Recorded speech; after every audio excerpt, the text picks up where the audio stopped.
Great, absolutely. Great. So welcome to the webinar today. My name is Adeola Pase, and today we'll be talking about food as major contributors to cancers. And our guest speaker for today is Reverend Tony Akinyemi. And so I'm just going to introduce myself quickly and talk about what we would do today. So my name is Adeola Pase, as I mentioned earlier. I'm the program manager for Alfo Healthcare Initiative. Alfo Healthcare Initiative is a non-profit, non-governmental organization founded by Mrs. Kemi Ogunyemi, a cancer nurse specialist with over 25 years of experience in the UK and in the US. And she's currently the nurse consultant at Marcel Roos Cancer and Specialty Hospital, Lagos. We are community driven and we believe in equal access to healthcare across all socioeconomic groups. Our work encompasses free health screening, awareness and prevention campaigns, women empowerment, maternal and child health, and we support primary healthcare centers. One of our awareness and prevention campaigns is this webinar that we're having today. Our partners include Office of the Speaker, House of Representative, National Institute of Medical Research, Trinity House, Optimal Cancer Care. Our past speakers have been from Marcel Roos, Lagos Island Maternity, Optimal Cancer Care, Just University Teaching Hospital. We've had events, we've had talk program, a health talk at Vivian Fowler, a screening exercise at Adeniro Ogunsoya Shopping Complex. We've done medical outreach at Surulere. These are pictures, a health outreach in partnership with Beacon of Hope Church, breast cancer survivors conference. We had breast cancer survivor conference. We had Badger Market awareness campaign. We had partnership with Trinity Church, this alongside with Optimal Cancer Care. We also had free screening towards the end of 2022 in partnership with Optimal Cancer Care and Bagada General Hospital, where we delivered mammograms for 17 women and breast scan for 2 women at 5,000 naira each. And then recently this year, we had 7 women screened for free in partnership with Optimal Cancer Care. And then just last week, we had 124 women screened for cervical and breast cancer in partnership with Optimal Cancer Care. And then we supported the primary healthcare center at Surulere through, we had about 800 beneficiaries altogether.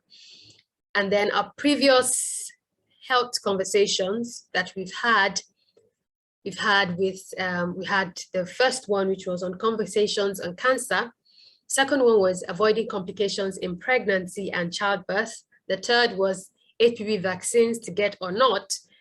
The last one was optimizing your brain for productivity. All the recordings of this, all the recordings of the past webinars are on our YouTube page. You can always go back to them to watch.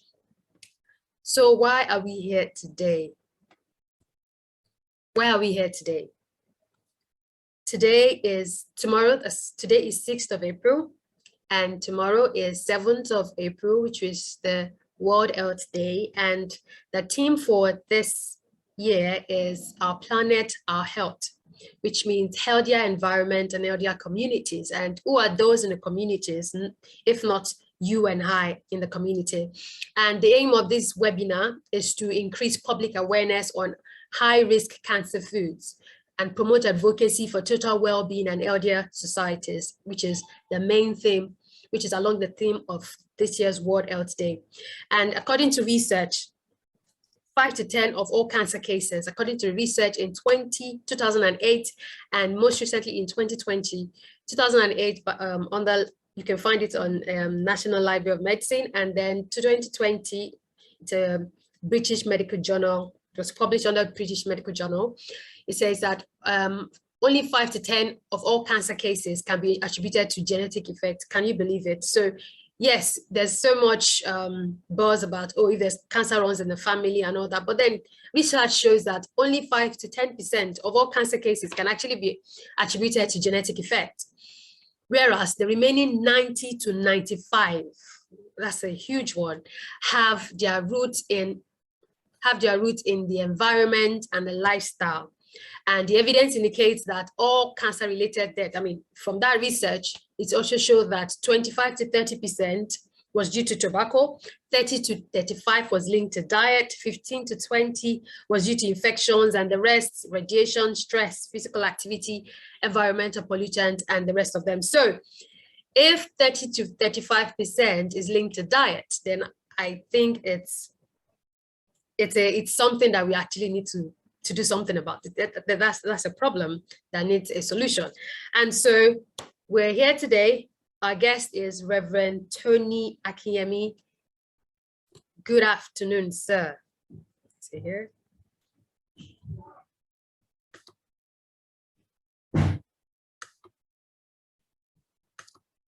So I'm just going to read, I don't know if he's here right now, but I believe he is. All right, so our guest is Reverend Tony Akinyemi. I'm just going to read his profile very quickly. So Reverend Tony Akinyemi is arguably the pioneer holistic health coach in Nigeria. He has been sharing his holistic, healthy living message through radio, television, health seminars, newsletters, books, CDs, DVDs, and social media for nearly 2 decades now. Reverend Tony Akinyemi has published 21 books to his credit and is also a writer for many magazines and newsletters. His passion for teaching healthy living principles was born out of his desire to help people prevent or reverse various so-called incurable diseases, having recovered from a debilitating disease himself. He now teaches the very principles that helped him to recover. He believes that most diseases are largely preventable. He also believes that what we need is not more medication, but rather education. He has always proclaimed that the best prescription is knowledge, which we are here for today. Reverend Tony Akinyemi has earned 3 certifications in 3 different fields and has tremendous experiences in all of 3 fields, spanning several years. He first earned a degree in computer engineering from the then University of Ife, now Ile-Ife, now Obafemi Awolowo University. He was posted to Lagos State, Nigeria for his NYSC 35 years ago and has lived in Lagos all his life. He was the chief engineer of Champs Nigeria Limited, a foremost computer engineering and ICT firm in Lagos. He later obtained another degree in theology from the Life Bible College and Theological Seminary in Ikorodu, Lagos State. His 3rd certification is an holistic nutritional consulting, which he obtained from the Natural Healing College in California, USA. He is board certified as a holistic health practitioner by the American Association of Drugless Practitioners. Reverend Tony Akinyemi pastors the Shepherd Flock International Church with headquarters in Ikeja, Lagos.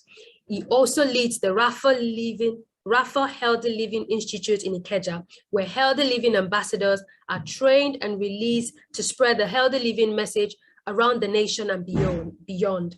His Reverend Tony Akinyemi Scholarship Foundation currently sponsors more than 100 indigent or brilliant students with full scholarship covering 100% tuition, paying their way from primary to tertiary institutions. Reverend Tony Akinyemi is married to Tutu, a chartered accountant and an MBA holder, and they are blessed with 3 great children, a medical doctor, an economist, and a student engineer.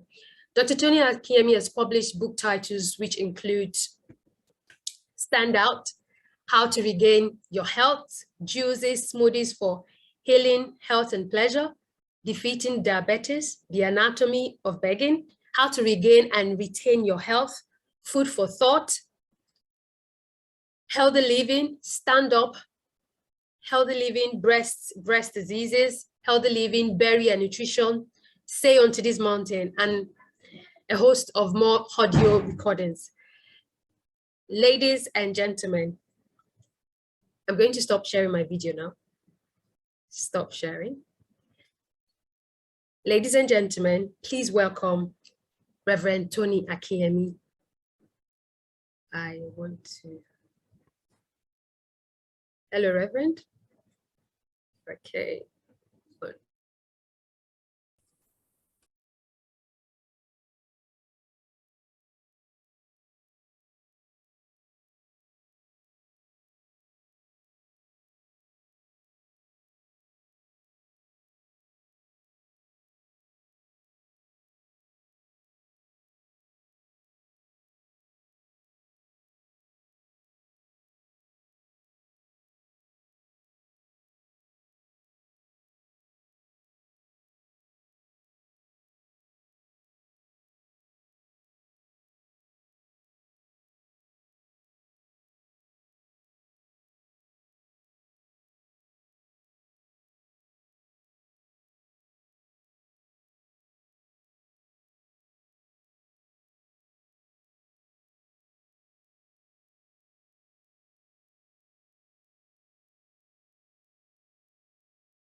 All right, thank you very much. I've been trying to unmute all along. I couldn't unmute. The host prevented me from unmuting myself.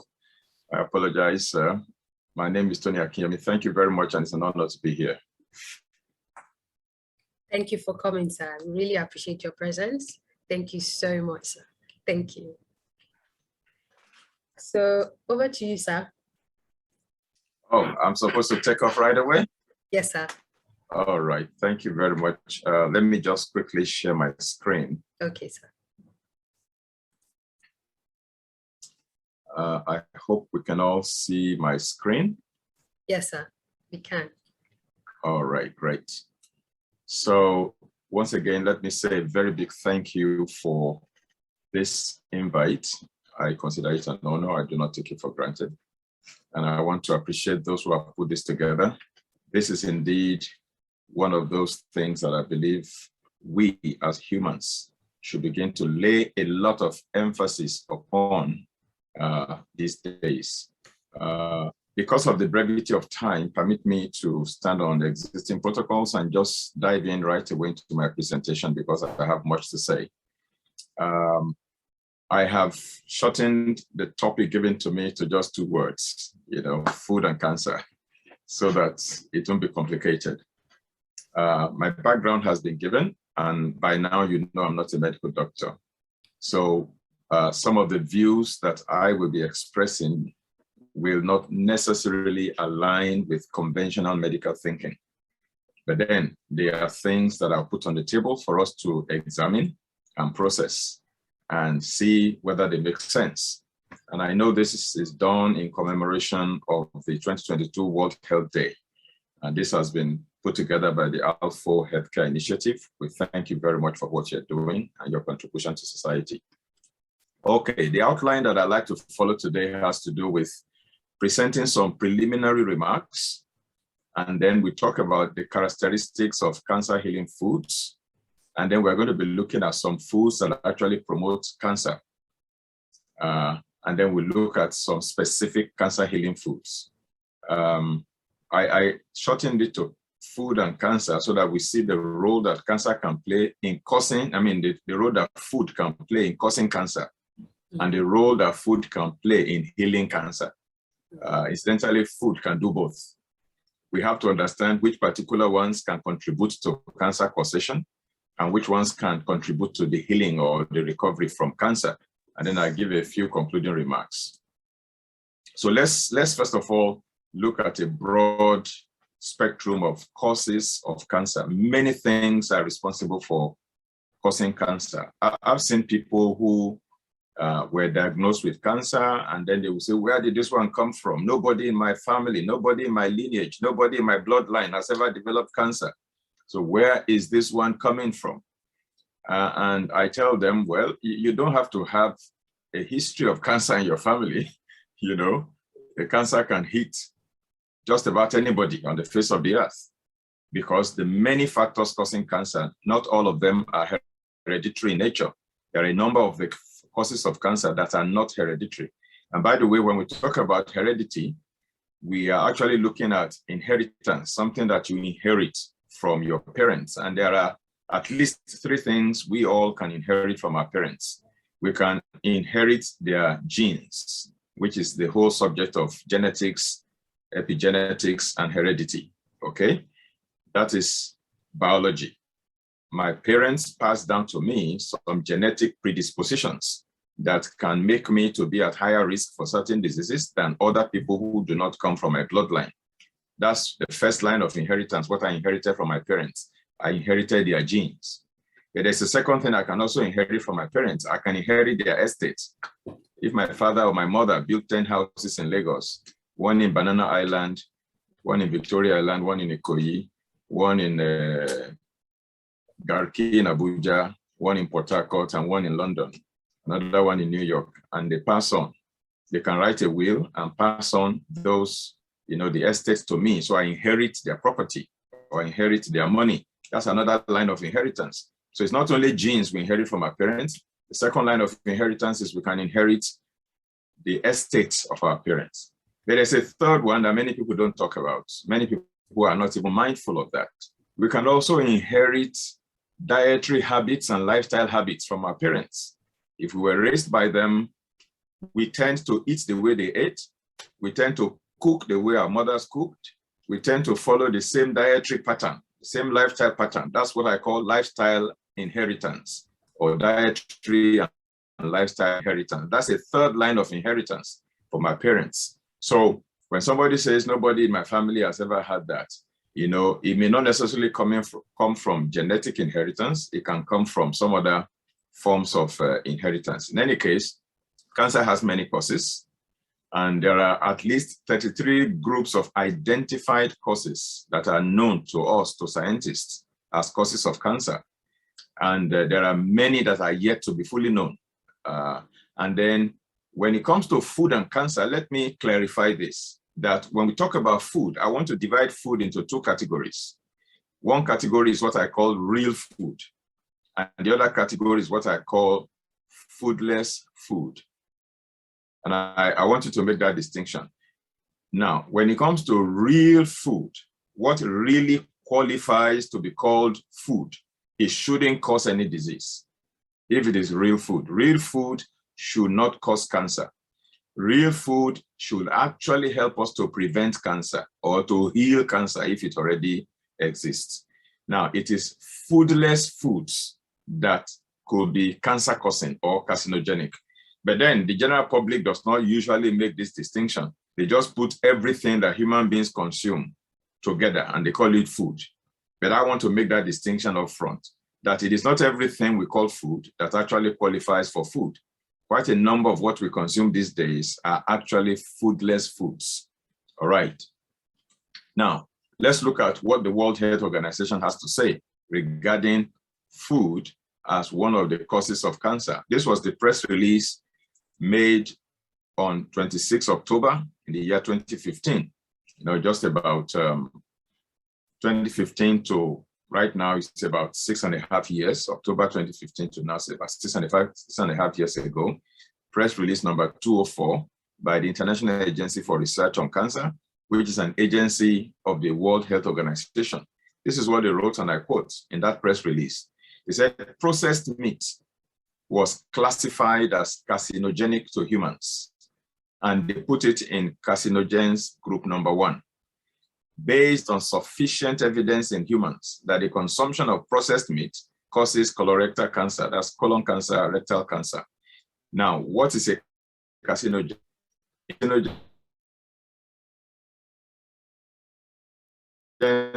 Anything that can initiate a process of cancer, that's a carcinogen. And the World Health Organization, the IARC, actually classifies into 4 groups: group 1, group 2B, then group 3, and group 4. Okay, so you have group 1, group 2, group 3, group 4. Now, group 1 categorization refers to any particular item that has sufficient evidence to prove that it can cause cancer in human beings. Such an agent, such a carcinogen, is placed under group 1.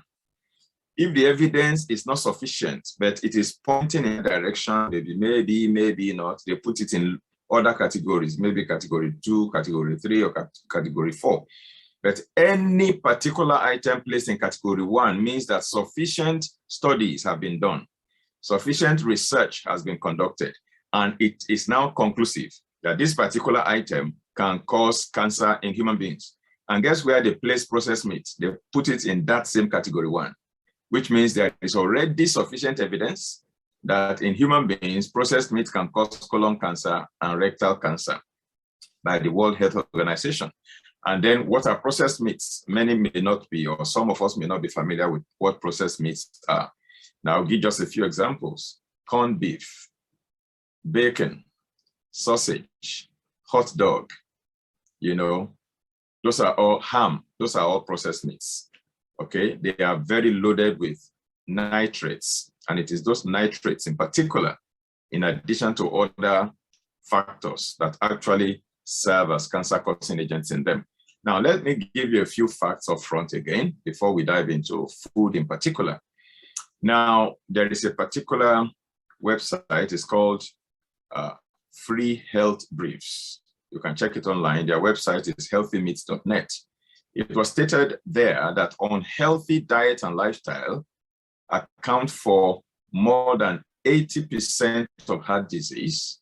Unhealthy diet and lifestyle accounts for more than 80% of heart disease, 90% of type 2 diabetes, more than 70% of stroke, and more than 70% of colon cancer. Of course, our interest today is on cancer. So you can see that unhealthy diet and lifestyle account for more than 70% of colon cancer. So if we find 10 people diagnosed with colon cancer, this research says that 7 out of 10 develop their cancer, not because of the genes they inherited from their parents, but because of their diet and their lifestyle. So you see how important our food can be in the outcome, on our health outcome. Let me also give you another fact here. This is from the book, Foods to Fight Cancer. If you go to page 15, you find these statistics there, very interesting. It says, of all the human beings that have developed cancer on the face of the earth, it has been found through studies that dietary factors account for 30% of all cancer cases. In other words, if there are 10 people who have developed cancer, 3 out of 10 develop their cancer because of the kind of foods that they eat. Or look at another way, because of the kind of foods they refuse to eat. Because there are cancer-preventing foods. Such people refuse to eat such foods. And there are cancer-causing foods, and those are the kind of foods that they have been eating. And so the outcome of that is that 3 out of 10 people develop their cancers because of dietary factors. Now, because of time, I'll leave the other ones because that's not our focus, but you can just take a look at it. Smoking also contributes, that's tobacco smoking, contributes to 30% of all cancers. Now you can see hereditary factors contribute only 15% as a cause of all cancers, 15%. So many people like to blame heredity or their genes, but it's only 15% contribution it makes. Workplace-related exposure contributes 5% to all cancers. Infections such as HPV, human papilloma virus, such as H. pylori, such as HIV, these are infectious agents that can progress into cancer. For example, if a woman is infected with the human papilloma virus, over years, 10 years, 15 years, 20 years later, she might develop cervical cancer. If a person has H. pylori infection in their stomach and they don't deal with it, 10 years, 20 years down the road, it can lead to stomach cancer. Okay, if somebody has HIV and is not attended to properly, it can go down the road and that person may develop a particular type of cancer that is known as Kaposi's sarcoma. Okay, these are cancers that are caused by infections, infectious agents. Then obesity and lack of exercise contributes 5% of all cases of cancer. Alcohol contributes to 3% of cancer, particularly liver cancer. Then ultraviolet rays of the sun, undue exposure to the ultraviolet rays of the sun, particularly because human activities have been depleting the ozone layer. So we find 2% of cancers being caused by ultraviolet ray of the sun, particularly skin cancer. Then pollution, industrial pollution and what have you, contributes 2%. Drugs, hard drugs, social drugs contribute 1%, other factors 1%, and unknown factors 1%. Now, let's go to food and cancer right now. Now, there are foods that help us to fight cancer or to prevent cancer. And each of these food items exert certain effects on our body when we consume them in the right proportion and at the right time, and we cook them or prepare them in the right way. Because sometimes a particular food item may have certain properties, health benefits that we can derive when we eat them. But sometimes the way we prepare them, the way we cook them, the way we process them in the factory, and the way we preserve them and package them damages, all the health benefits inside, such that even when you eat them, ultimately, they don't give you the benefit that they were designed to give because you have denatured them before you consume them.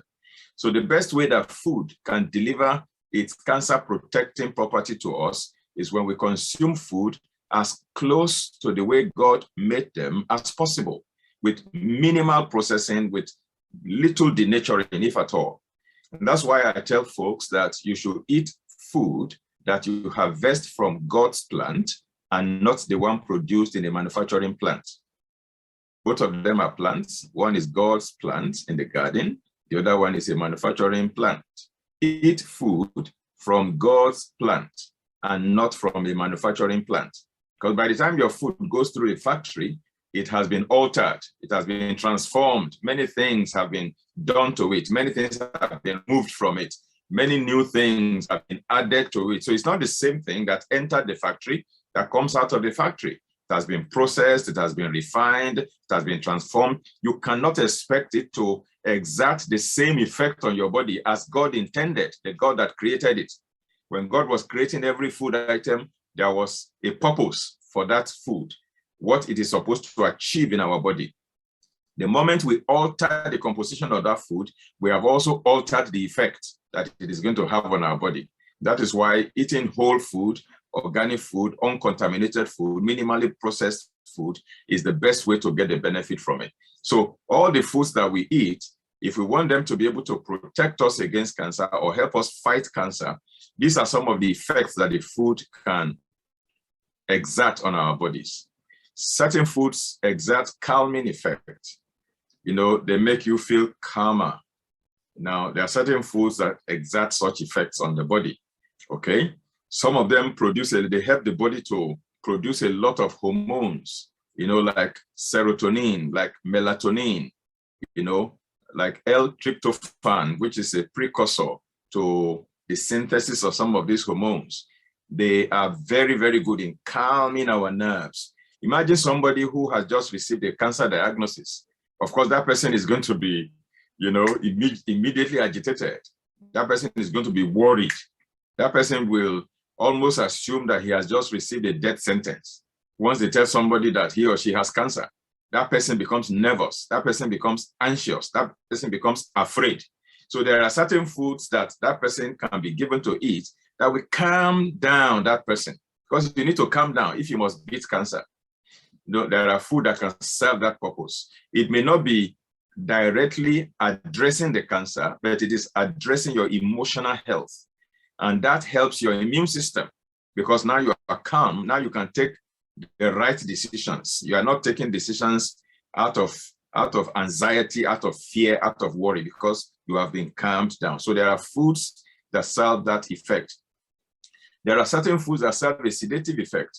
I talk with a lot of cancer patients because as a nutritionist, I guide them in their diets and what have you as they undergo treatment. And you find that most cancer patients are not able to sleep because of the fear that they are going to die. They believe they are going to die, so they can't sleep. Some of them will sit in front of the laptop or their device, and they will be searching through Google all over the night, searching for different kinds of information about their cancer and about different things, you know. And I tell them, when you are given a cancer diagnosis, don't sit down in front of Dr. Google and be asking questions. The kind of things that will be coming up will scare you even further, and you won't be able to sleep. And the cancer patient needs to put in a minimum of 8 hours sleep a day if you must recover. Okay, 8 hours sleep. And so there are certain foods that that person can eat that will sedate the person, and they have no side effects, unlike other pharmaceutical sedatives. Okay, unlike Lexotan or in those days, Valium and what have you. These foods just serve to sedate you and make you sleep well. Then there are certain foods that have diuretic effect. They help you to wee very well, form urine very well, you know, and detox and remove waste product from your system. Certain other foods exert astringent effect. Okay, they make the tumor or any inflammation or swelling to shrink. And then there are those that exert antioxidant effect. Foods that are rich in vitamin A, vitamin C, vitamin E, in the mineral selenium, okay, in precursors to glutathione. All of these have antioxidant effect to neutralize free radicals, because free radicals contribute to the initiation of cancer, because free radicals can damage the DNA of a cell, and that can be the beginning of the cancer process. So if you eat foods that neutralize free radicals, you are actually preventing the initiation of cancer in your body. All right, we all inhale all kinds of all kinds of free radicals, particularly those of us who live in large cities where there's a lot of pollution, industrial environments where there are a lot of pollution, smoke from generators, smoke from vehicles, smoke from factories, and all kinds of things that enter our body. Those are free radicals. But when you eat antioxidant foods, they help to neutralize them before they cause cancer in your system. Then food can also exert antispasmodic effect. Spasm is when there is a kind of spasm going on in the body. There are certain foods that can calm down the spasm. Then we have foods that can give an analgesic effect. They serve to relieve pain, because sometimes cancer also comes with pain. And there are certain foods that can minimize or reduce the threshold of the pain. And then there are certain foods that give energy, because cancer drains the patient's energy, but there are certain foods that can help to boost the energy of the individual. Certain foods also have antimicrobial effect. They have antifungal effect, antiviral effect, antibiotic effect. I just mentioned that certain viruses and certain bacteria and fungi can actually be the reason for certain cancers. They can cause cancer. And so if you have any food that can mitigate them, you can prevent cancer, you can help to use them as part of the combo to reverse cancer. Certain foods also have antiparasitic effect. And then parasites also contribute to disease. So you can, if you remove parasites from your system, you're actually helping your body to get healthier. Certain foods are good for weight management. When some people are diagnosed with cancer, over time, the cancer begins to waste them. They enter into a stage we call cachexia. And in that state, you see the patient is eating, the cancer patient is eating, but is losing weight because the tumor is grabbing all the food that the person is eating, not allowing the rest of the body to utilize the food. And so you need to boost the weight of that individual, build up the weight of that individual. There are certain foods that are good for that while the person is undergoing cancer treatment. Then there are anti-inflammatory foods, foods that can reduce hyperinflammation in the body, things like turmeric, things like flaxseed oil, fish oil, and what have you. Then there are anti-angiogenic foods. Now, cancer tumors have a tendency to grow new blood vessels in different directions, like a plant that is growing different roots in different directions. So they can be sucking food from different directions and not allow the rest of the cells in the body to get food.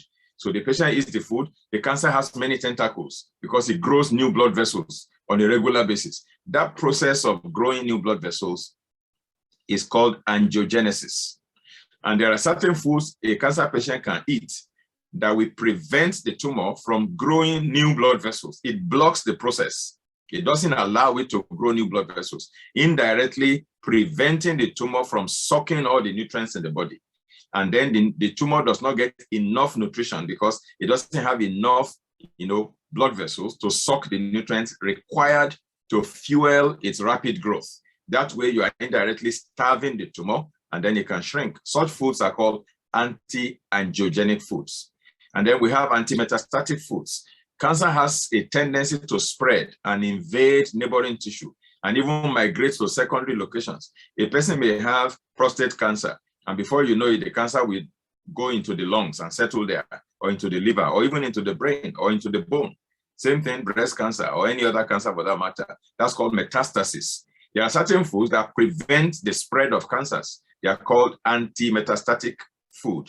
They keep the cancer localized so that it can be tackled in that location. It is not allowed to spread to other parts of the body and take over the entire terrain. Then we have certain foods that modulate the immune system. They strengthen the immune system. If the immune system is overactive, they temper it. And if it is underactive, they boost it so that that person can have a very functional immune system that can help him or her to fight the disease. Certain foods also exert hormone balancing effect. When you eat them, they help you to balance your hormones because certain cancers are also driven by hormones. When there is hormonal imbalance, the hormone drives the cancer, particularly cancers that afflict the sexual organs or the reproductive organs. Now, for example, breast cancer, most of them are usually hormone driven, either progesterone positive or estrogen positive. Then prostate cancer can also be driven by dihydrotestosterone. So these are hormones that can be, fueling the cancer to grow. Now, certain foods can be administered that will help to balance the hormones and so that the cancer is no longer fueled. Then there are certain foods that help to detoxify the body, clean the blood, clean the lymphatic system, clean the colon, clean the liver, clean the kidneys, and get the internal environment of the body very clean. Because when the body is clean, disease doesn't thrive. When the body is toxic, that's when disease thrives. Certain foods also serve to alkalize the body, to modulate the pH of the body. When the body is acidic, cancer thrives very well in an acidic environment. When the body becomes alkaline, cancer doesn't do well in an alkaline body. So a person can eat in such a way as to shift the pH of the body from the acidic zone into the alkaline zone. Now, the pH scale is 0 to 14 in chemistry, if you remember O-level chemistry. Now, anything below 7 is acidic. 7 is neutral. Anything above 7 is alkaline. Now, when the pH of the body, okay, is in the alkaline region, that is the ideal pH of a healthy body should be around 7.365, which is mildly alkaline, 7.365. The range is actually from 7.35 to 7.45, but the ideal is 7.365. Now, if a person's pH is below 7, 6 point something, 5 point something, that means that person's body is acidic, and you can check that through urine tests and saliva tests. Okay, now that person's body is very, very good for harboring cancer. But if that person begins to eat and shift the pH into the alkaline range, then food can begin to reprogram the terrain of the body and make it hostile to cancer, no longer conducive to cancer. Certain foods also help to oxygenate the body, to increase the amount of oxygen circulating around your body. And when your body is well oxygenated, cancer cannot do well in a well oxygenated body. But when the body is oxygen deprived or in a state of hypoxia, when the person becomes hypoxic, that means low oxygen. That is very favorable for cancer development. And then there are certain foods that actually exert anti-neoplastic effects. In other words, now neoplasm is another word for cancer. So when I say anti-neoplastic, I'm talking about anti-cancer or anti-tumoral. It has an effect against the tumor itself, against the cancer. So it kills the cells of the cancer. Certain foods can do that. That's called anti-neoplastic effect. And there are many, many other foods that, many other effects that food can exert on the body. But let me point this one out, that there is no magic bullet anywhere. There is not one food or one herb or one supplement that can boast of being able to cure or reverse cancer, because no one food can exert all the effects that we have highlighted. Each food item exerts its own effect and then contributes to the treatment program. So all the different types of foods will contribute their own, and it will be a cumulative effect. They kind of synergize together to create the ultimate outcome. So when I read and I see on social media and everywhere, they say, this particular leaf, if you eat 3 pieces of it, your cancer is cured.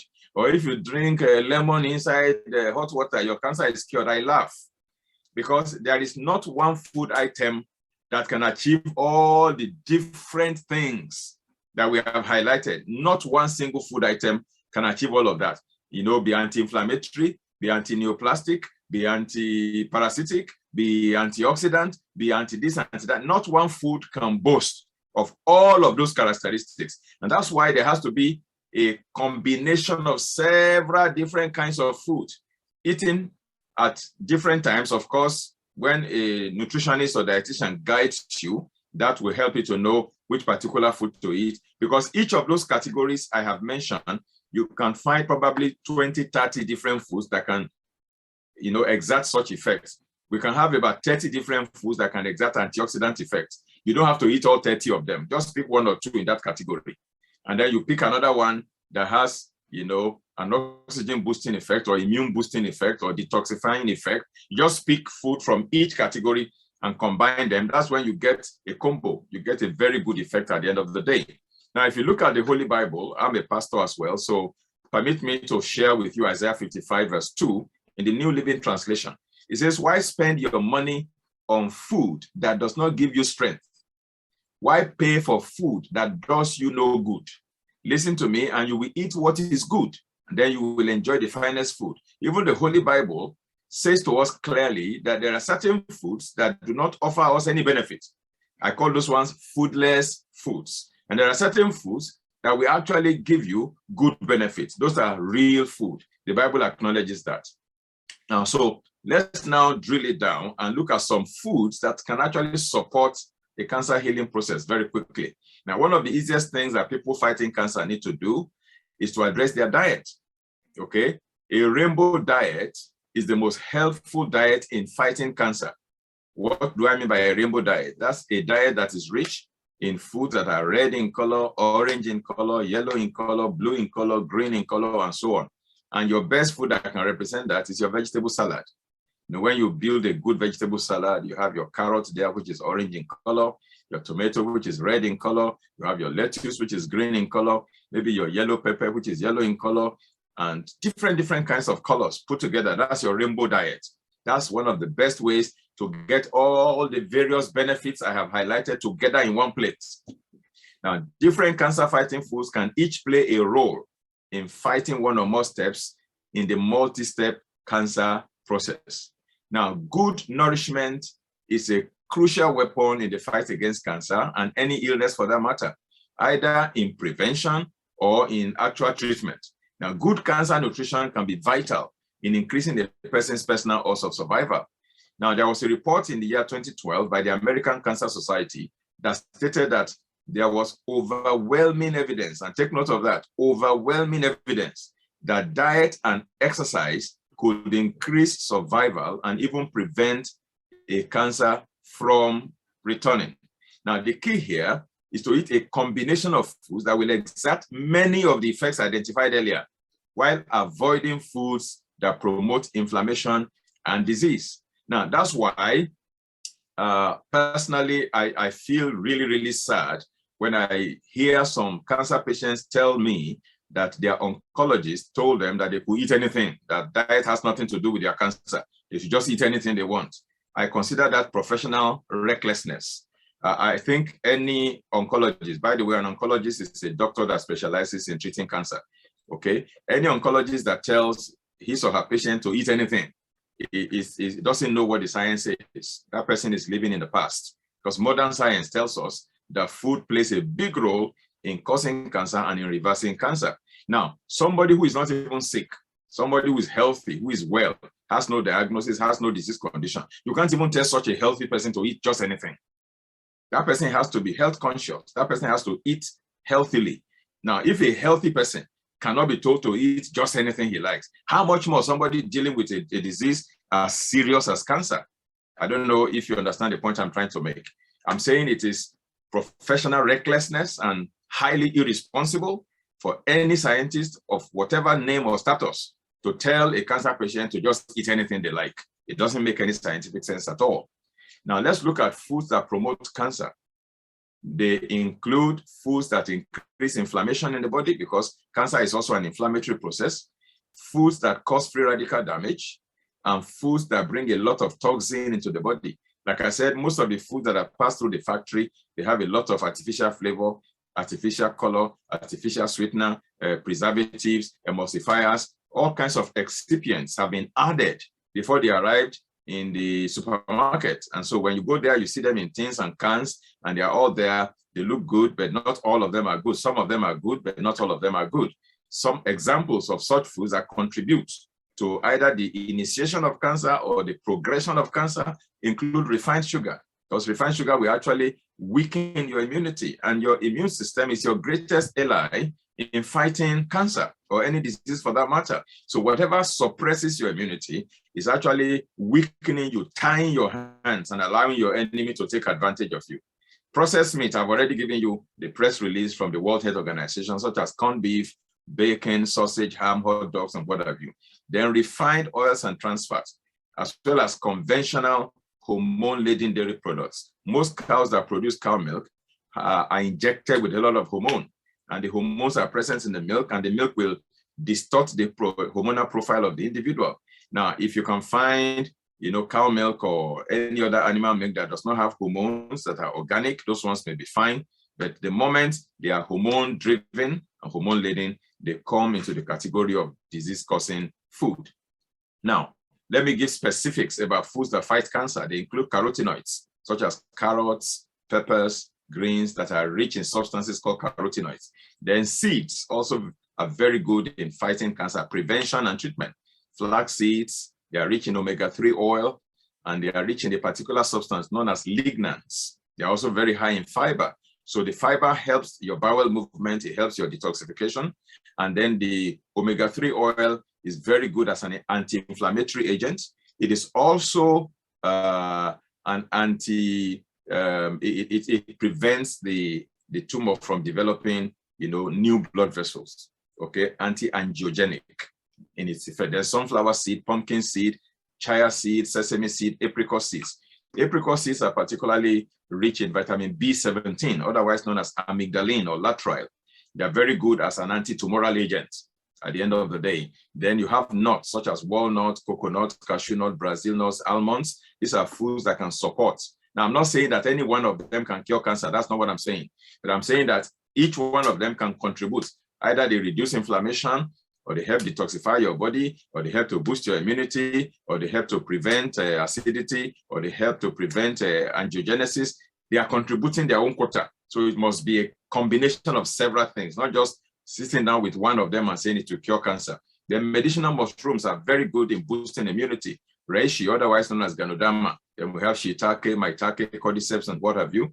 Then, of course, medicinal mushrooms, there's an enormous body of research evidence now that shows how medicinal mushrooms like shiitake, maitake, reishi, and cordyceps boost the immune system and fight cancer. Even the button mushroom has cancer-fighting ingredients in them.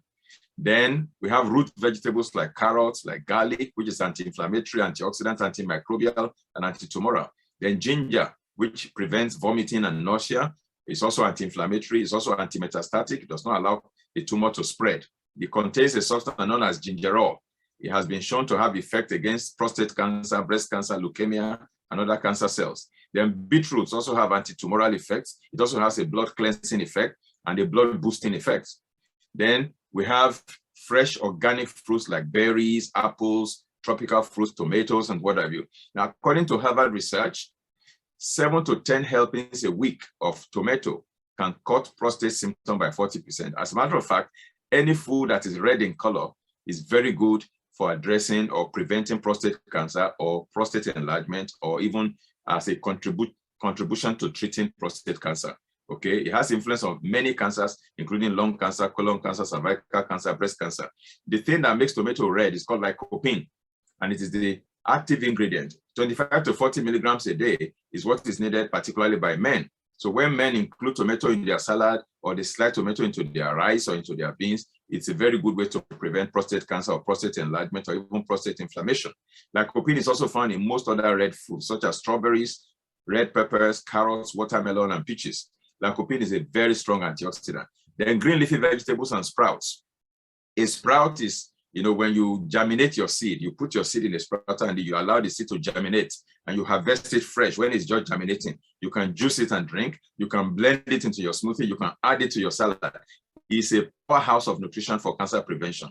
Along with avocado, beans, carrots, apricots, and pumpkins, green vegetables give folic acid if our gut bacteria are strong.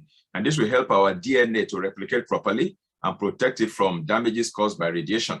Now, 400 micrograms of folate or folic acid is the recommended amount per day. Folate, biotin, choline, and inositol, niacin, vitamin B12, they are all B vitamins and they help in the fight against cancer. Niacin, which is vitamin B3, has been shown to kill cancer cells. Greens and whole grains are the best sources. This is why a day must not pass without you eating green vegetable salad or green smoothie, because the greens are a powerhouse of cancer prevention. It doesn't just stop there. Green vegetables and sprouting seeds are also a source of substances known as sulforaphane, which have strong epigenetic benefits, cancer correcting benefits, and have been shown to aid survival from colon cancer and rectal cancer. A diet that is rich in greens will help to alkalize the body as well, because a slightly alkaline body, like I mentioned earlier, is important because it improves the performance of our immune system, and research shows that it actually stops cancer to spread. Now, chlorophyll, which is the green pigment in green vegetables, cleanses the blood, it boosts the blood, it also has anti-tumoral effect and many other benefits. So organic vegetable salad should constitute the main part of a cancer-fighting diet. If somebody is diagnosed with cancer, I tell them to eat salad. At least 60 to 70% of their daily food consumption should be raw vegetable salad plus some cooked food to add. Vegetable juices are also very important because they help to pre-digest this cancer-fighting food and accelerate assimilation in therapeutic doses, so that the wonderful phytochemicals that are in those vegetables can help to nourish the body on the one hand, strengthen the immune system, and also cleanse the body. Now, the patients with a compromised digestive system will also benefit particularly from raw and freshly extracted vegetable juices, because their digestive system may not be able to digest food well anymore. So juicing it is like you are pre-digesting it. So it's a lot easier for them to absorb into their system when they drink it.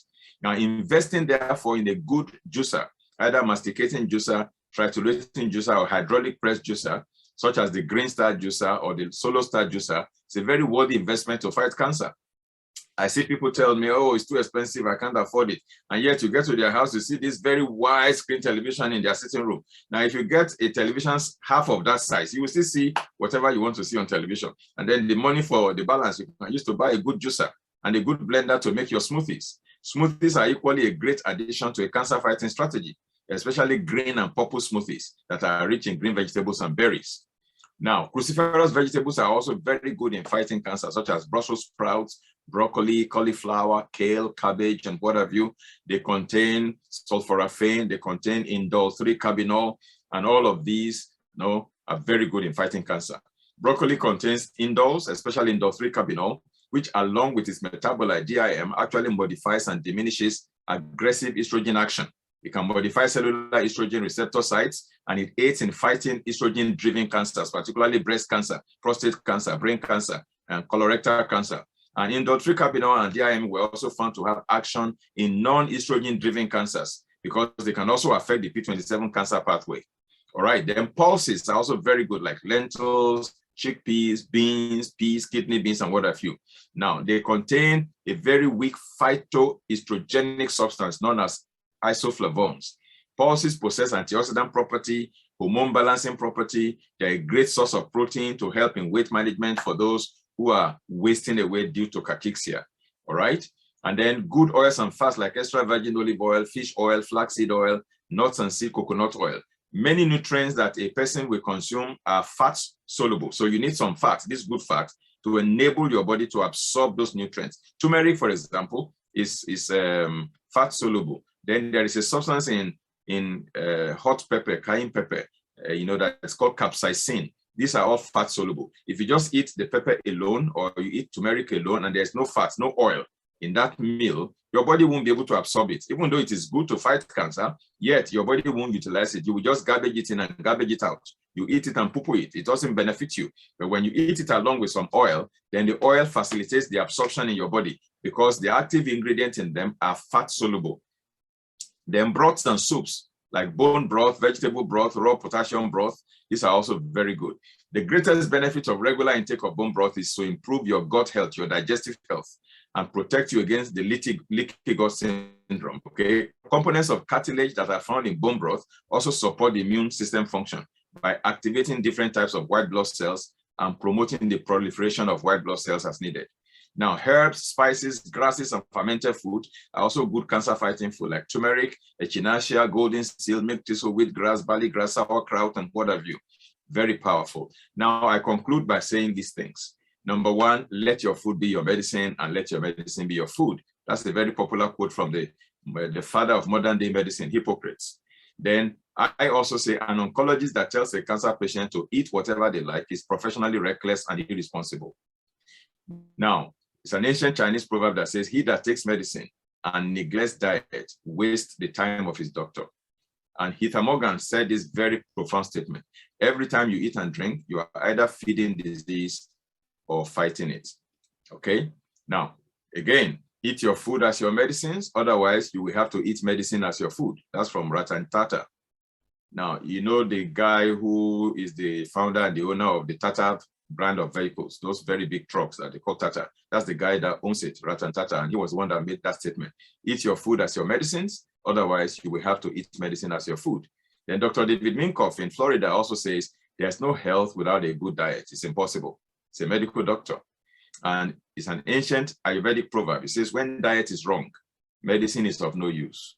When diet is correct, medicine is of no need. And to eat is a necessity, but to eat intelligently is an art, from Francois de Rochefort. Now, Dr. Anne Wigmore also made this very profound statement. The food you eat can either be the safest and most powerful form of medicine or the slowest form of poison.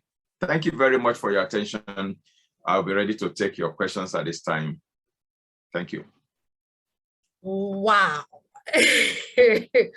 Wow. Wow. Wow. Wow. This was so insightful. Thank you so much. Wow. I don't even know what to say. I'm speechless. It was so insightful. It was so brilliant. Thank you so much. Full of wisdom. I mean, I never knew that some foods are actually anti-parasitic. Like, I don't understand. I'm hearing that for the first time. Like, some foods are actually anti-parasitic. And there's the angiogenic foods are actually the foods that, I mean, I don't even know where to start from. I don't know where to start from. That some foods are actually, it's either they are specifically targeted at colon and colon cancer and colorectal cancer especially, and that if you've been exposed to H. pylori, which a lot of people have experienced before, H. pylori is that which causes ulcer. If you do not take care of it, you're at risk of cancer. And that some food actually have calming effect, sedative effect, astringent. I mean, I only know about antioxidant, that's the truth. And then I never knew that food actually have analgesic. I know analgesics as paracetamol. I didn't know that. It's like, wow. I think God is just amazing. That's all I'm going to say. And the importance of 8 hours for cancer patients. So if someone's actually a cancer patient or sick, it's important that you have 8 hours of sleep. And you can actually know the pH of your body, which is very, very vital. So at the go, you can know the pH of your body through urine test or saliva test. So if you've been consuming so much sugars and unhealthy diet, you can know the pH of your body by yourself. And then I also gained anti-neoplastic, anti-tumoral. Yes, there's some foods that actually shrink tumors in the body. And then the Isaiah 55 verse 2 got me. It says, why pay for food that does not do you good? Like literally, why pay for that? And but there are a few questions, and someone just asked if they can get the presentation. Yes, Rev will share the presentation with us. I have a few questions, and someone also sent in their questions as well. I mean, everyone on the comment section says this was really good, much knowledge, thank you. Another said, someone is asking, what about refrigerated food? Can they be denatured? Can I go ahead and answer? Yes, please, sir. Yeah, refrigeration is a very good way to preserve your food because certain foods degenerate very fast under certain, weather conditions. That's why in chemistry lab in those days, when you are mixing reagents, the temperature plays a role in facilitating how rapid the process will go. So if that's why sometimes you have to heat some reagents for them to react. If the temperature is low, there's no reaction. It kind of serve as a catalyst to accelerate the reaction. So when we live in the tropics where we have warm and humid weather, and that helps certain things to degenerate very quickly. Okay, it's also very conducive for microorganisms to infect and make the products to spoil. All right, but when you refrigerate, what you are doing is you are lowering the temperature, you are making the bacteria to become inactive, you are inactivating them, they can't act anymore. And so the process of decay has been arrested. Of course, the longer you refrigerate, the less the nutritional value to be degenerating gradually, but very slowly. Now, it's better than allowing and losing the entire thing. So refrigeration is a very good idea. There's nothing wrong with that. Okay. Thank you very much, sir. Thank you, sir. Another person is asking, she said, does microwaving food has side effects or does it cause cancer? Definitely, radiation causes cancer, particularly ionizing radiation. Okay, there are essentially two types of radiation. We have non-ionizing and we have ionizing. Ionizing radiation causes cancer, and microwave oven has been in use in homes all over the world, particularly in very cold regions, but I am not a fan of microwaves. I counsel against it because of very many possibilities. The radiation can actually leak. There can be radiation leakage from your microwave oven. You can't see it with your eyes. You won't even know. A pregnant woman can stand in front of it, operating it and absorbing it, and the fetus is impacted one way or the other. Okay, because of that, I would rather you don't have a microwave in your house. And then, of course, when you microwave your food, it is the molecules of the food that are agitated and vibrated to generate the heat that warms up the food. And you find that the electrons in the orbit can fall off, and you can create free radicals in that food at the end of the day. And you know, I've mentioned the effect of free radicals on your health. You don't want to consume food high in free radicals. You want to consume food high in antioxidants. You don't consume food high in radicals, you consume food high in oxidants. So more like they're opposite, radicals and oxidants. So, okay, great. So there's another question, sir. It says, are air fryers safe? Yeah, absolutely, yes. Absolutely. Okay. Air fryers are safe. There's an so I have another question, sir. Which foods are actually anti-parasitic? And when you say anti-parasitic, because we know that mosquito is a parasitic, you know, so does that food actually fight against malaria? Yeah, there are actually certain foods, you know, that's why we have, you know, even in this part of the world, in Africa, we have a lot of herbs out there and various other concoctions that our parents, you know, put together to treat us, whether when we have worms or we have malaria or such other infections. Okay, for example, people use onions in different ways. They concoct them in different ways to treat malaria. And then any food that is high in iodine, particularly sea vegetables, they also have, you know, antiparasitic effect. And you might be surprised that pineapple has antiparasitic effect. Pumpkin seeds, that's antiparasitic effect. Cucumber seed, you know, garlic, ginger, apple cider vinegar, all of these are antiparasitic foods. Then if you really want to do a parasite cleanse, you can also use black walnut hulls. That's the back of the walnut itself, not the walnut, the back of the hull. It's called black walnut hulls, Hulls, the hull. You know, you can find them in health food store, in powder form or in capsule form, and take it as a dewormer to actually remove worms and parasites from your digestive tract. Oh, wow. Okay. Thank you so much, sir. There's something else that you mentioned. You mentioned anti-geogenic effect. I can't remember the exact thing that said, but that stood out for me. So, can you throw more light on that, sir? Because it was a bit, should I say, mind-blowing? That's the word. I was rushing because of time, you know. Okay, now the process of angiogenesis, angiogenesis, that's A-N-G-I-O, then genesis. That is the process of any tissue or gland growing new blood vessels. The process of growing new blood vessels. That's called angiogenesis, that process. Tumors, cancerous tumors. One of the characteristics of cancerous tumors is that they have a tendency to grow new blood vessels in different directions. So you see like a ball, and you have so many. I'm sure you've seen the image of the coronavirus before with different spikes on it. Yes, sir. Yes, that's exactly how cancerous tumors look like. All those spikes are blood vessels, and the blood vessels are going in different directions. So as the individual eats any food and nutrients enter into the blood, the cancer tumor will be sucking all the nutrients and depriving normal cells food. So that's why you see the person losing weight and the cancer is getting bigger. The individual that is cancer is shrinking, but the cancer is because the cancer is consuming all the fuel, consuming all the food.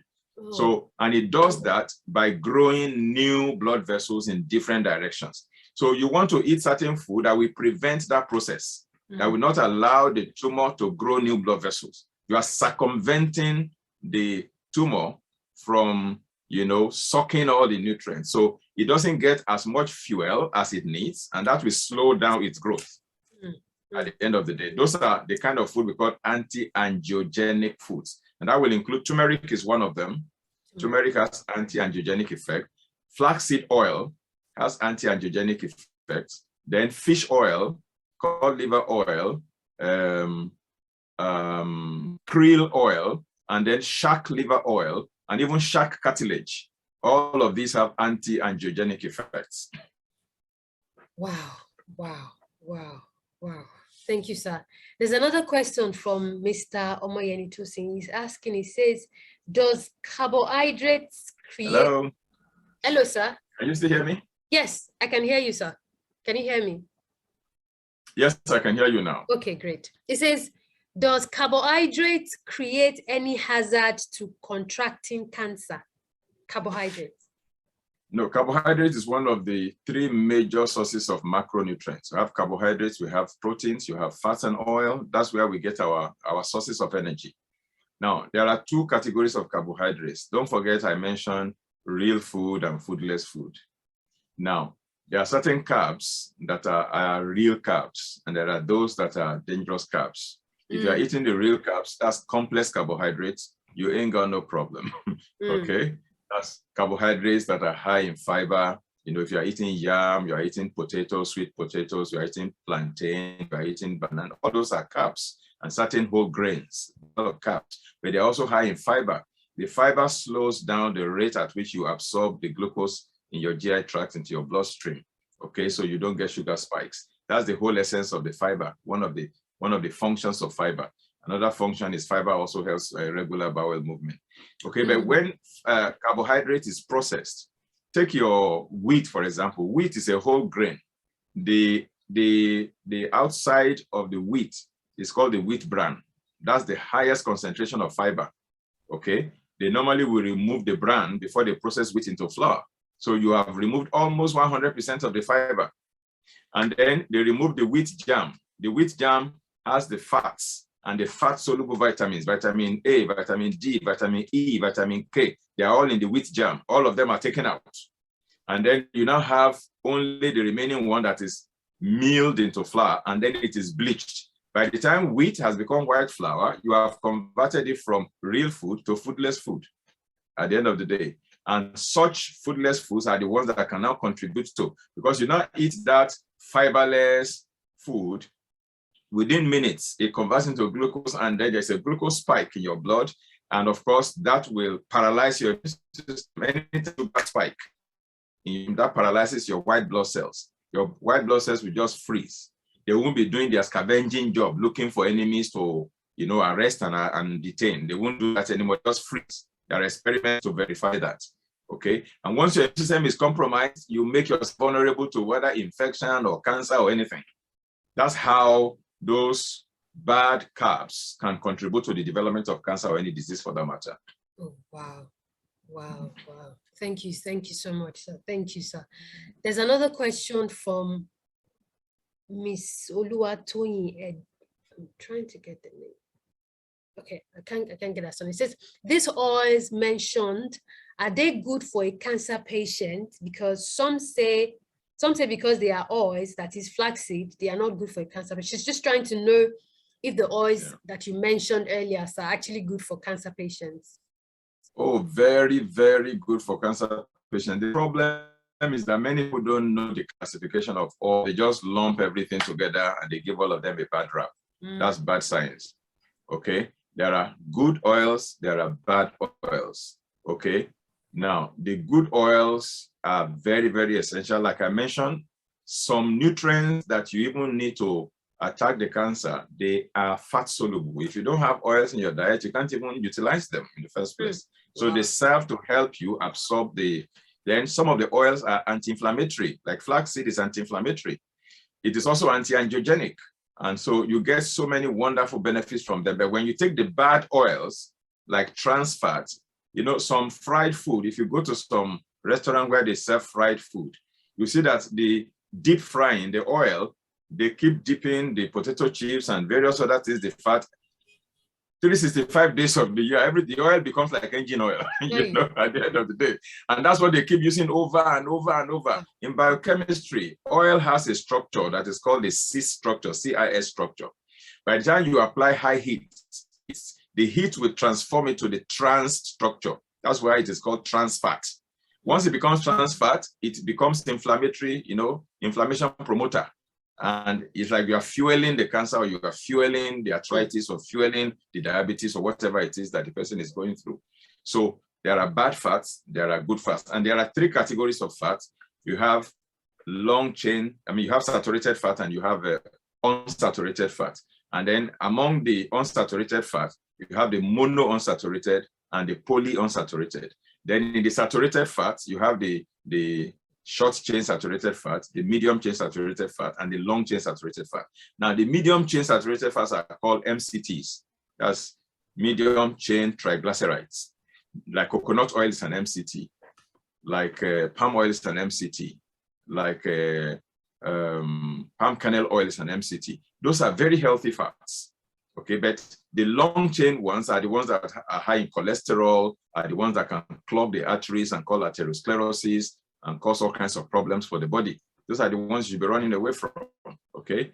But if you know the distinction between good fat and bad fat, now some of the unsaturated fats, what damages them is heat. There are three things that actually damages them. Heat is number one. Then light, when you expose them to direct light, that can also damage them. That's why you see that a good olive oil, if you want to buy olive oil in the supermarket, it must be in a very dark bottle, either dark green or dark amber. When you see olive oil in a transparent bottle, don't even touch it, because the whole light in the supermarket is already damaging the oil while it is sitting on the shelf, because it responds to heat, it responds to light, and it responds to oxygen in the air. So you don't allow air to go in, you don't expose it to light, you don't expose it to heat. That's the best way to have the health benefits. Thank you. And oxygen. Thank you very much, sir. Ms. Shonibare Adenike Abayomi, she wants to ask a question. So I'm just going to ask her to unmute right now. Please, if you have any question and you would rather say it, ask Reverend directly, please raise your hand and I'll unmute you. I've unmuted her. Is she there? Ms. Ashonibare Adenike Abayomi, please ask your question, ma. You can unmute yourself and ask your question. All right. While we're waiting for her, there is another question by Mrs. Bumi Ilesomi. She's asking if she can blend the back of the walnut herself. And Mrs. Kemi Oguyemi, my boss is here. My boss is here. Mrs. Kemi Oguyemi is here. Good afternoon, ma.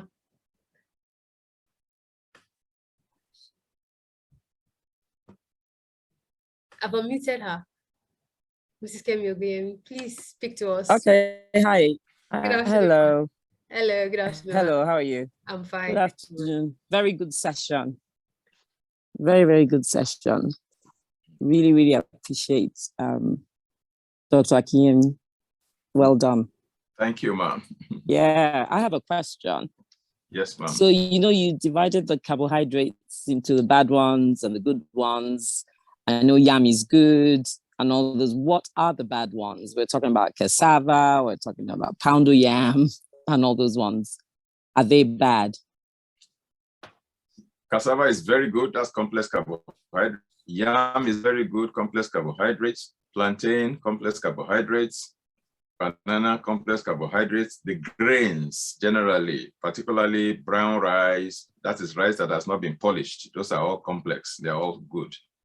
But sometimes when we process them, that's when we damage them.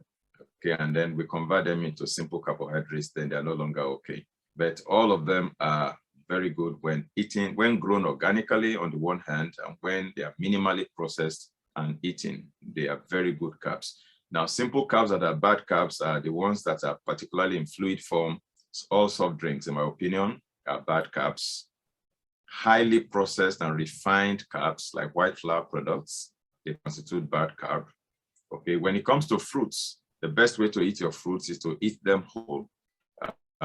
You can juice your fruits once in a while into fruit juice, just for social drinking, but don't concentrate on juicing your fruits, because the fiber in the fruits is intended to help regulate some things. And when you eliminate that, gari is also very good. That's cassava products. Those are minimal processed. And that's what I mean by minimally processed.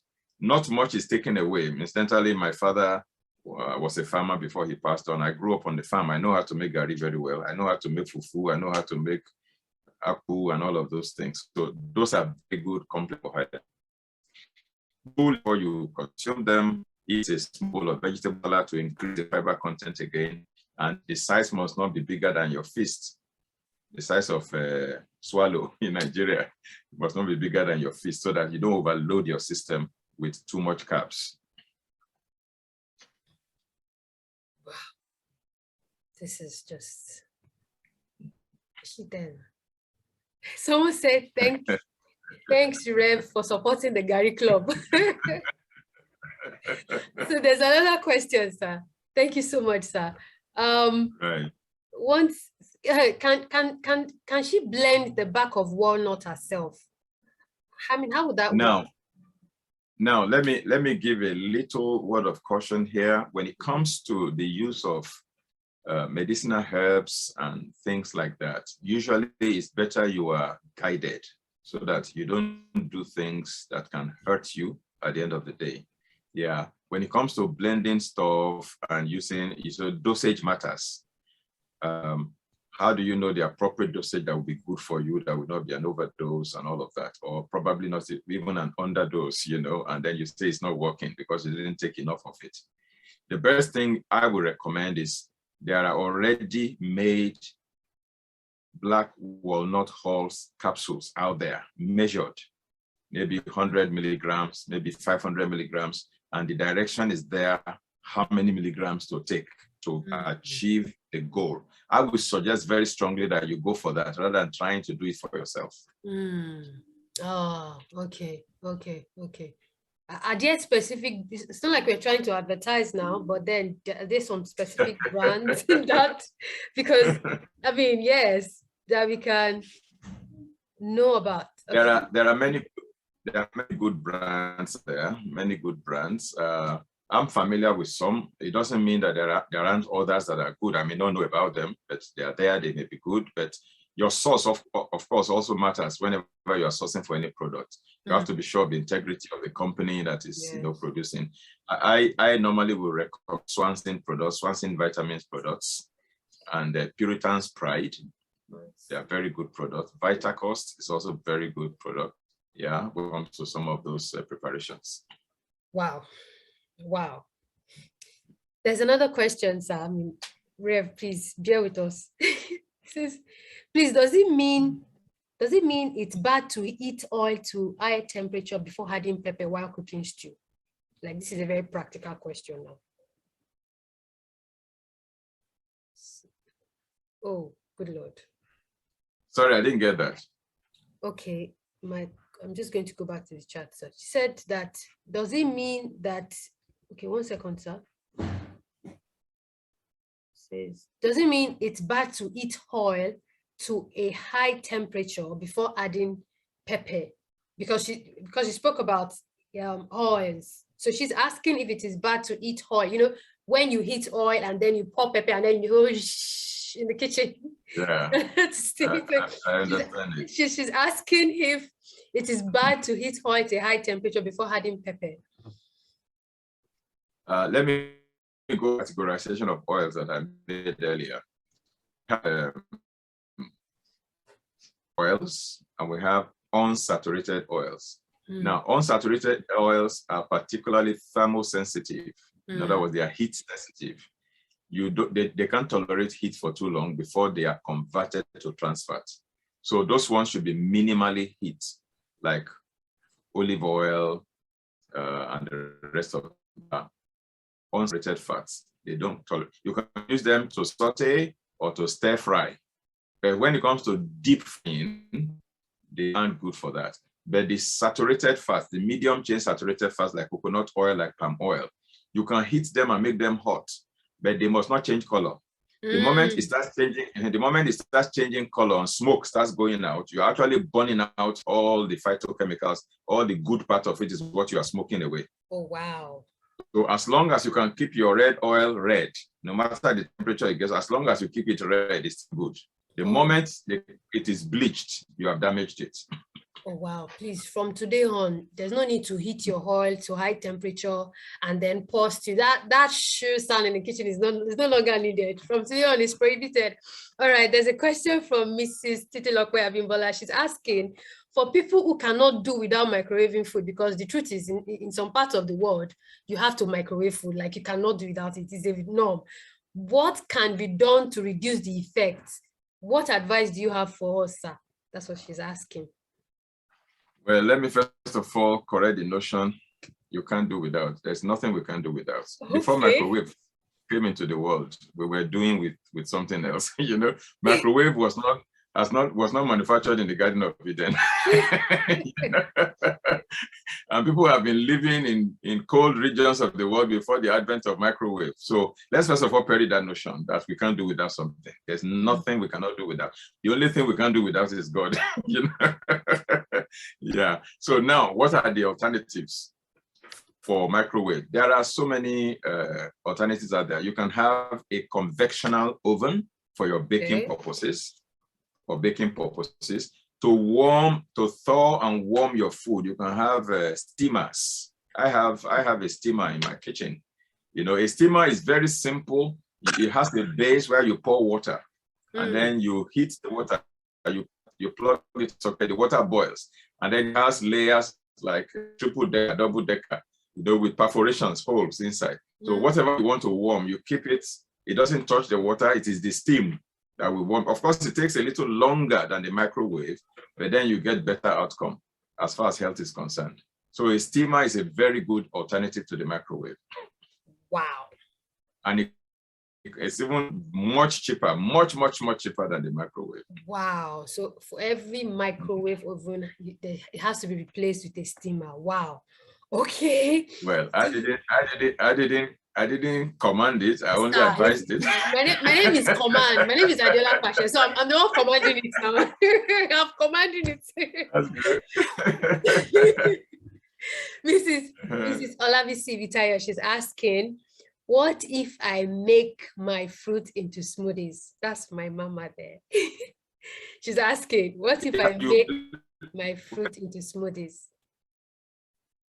Yes, I mentioned smoothies. If you blend it, the fat inside, so it's a good idea. Okay. Okay, thank you, sir. Miss Adebayo Rashidat, I'm going to unmute you now. I've asked you to unmute. Please unmute yourself and ask your question. Good afternoon, everyone. Good afternoon, sir. Good afternoon, Adeola. Thank you so much for the presentation. It's really, really good. Sir, regarding canned tomatoes, because I've always had this knowledge that canned tomatoes has a lot of sodium inside, so I always use fresh tomatoes. Because, you know, Nigerian people, we like quick, well, our generation like quick food. And I noticed that a lot of people use canned tomatoes. What is your take on it? And because I use fresh tomatoes, but what is your take on canned tomatoes? First of all, let me raise both of my thumbs for you. For using fresh tomatoes. And tomatoes are loaded with salt and sugar. Many people don't even know sugar is inside. They add sugar to it, they add salt to it. So for me, as much as possible, it should be avoided. But of course, there are certain instances where you have no option, circumstance. Maybe once in the moon, that won't be you, okay? Yeah, if you go for a party, for example, and they use canned tomato to cook the food, I say, I'm not going to use this canned tomato. That would be like becoming extreme.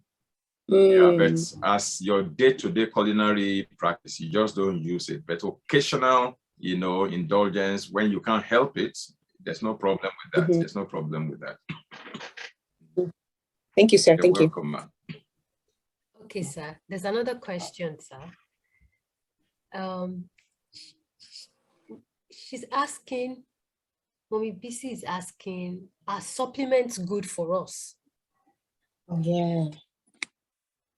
Supplements, yeah. The supplement, so that's the name, supplements. It's like the supplementary budget, but it replaces the main budget. The main budget is your diet, your food that you eat. Now, because of the way food is grown these days, our soil has been so depleted, so we have lost that the plants should normally get from the soil. To compare all the nutrients, the amounts needed to support good health. So supplements are supposed to supplement your food, okay? But then you must understand that there are types of supplements. We have synthetic supplements that are synthesized in the laboratory. I am not a fan of that. There are isolated supplements. Supplements that are related from vegetables and fruits. Like you take, for example, vitamin C. You can isolate the vitamin C from the orange, and you leave every other thing behind. When God was packaging the orange, it was not vitamin C put inside there. Put 1,001 other things there. Then you have identified the vitamin C, you have isolated it and left everything behind. It's still natural, it's not synthetic. It comes from nature. But because you have isolated it, the effect it will have on your body is not going to be as when it is in the company of the other things. The other things you left behind are called the food cofactors. They are the cofactors. When you leave the cofactors behind, the effect is weaker. When the cofactors are present, they enhance the positive effects. Now, you can take 100 milligrams of vitamin C with the cofactors, and it will do you more good than when you take 1,000 milligrams isolated, if you understand what I mean. So supplements are okay, but the type of supplement you take is also important. Go for whole food supplement rather than isolated supplements or synthetic supplements. So the best is the whole food supplement. The next is the isolated from nature, and the worst is the synthetic. It's not like advert, but those whole food supplements, can you give us examples, sir? Because how do we identify the ones that are actually whole? Okay, let me give you a very simple example in our environment for those of us who are in Nigeria here. Okay, sir. Many of us are familiar with moringa. Moringa, yes. The moringa is a tree. It's a tree that grows, almost everywhere in the tropics. You can harvest the leaves of the moringa tree, and you can do a cold drying.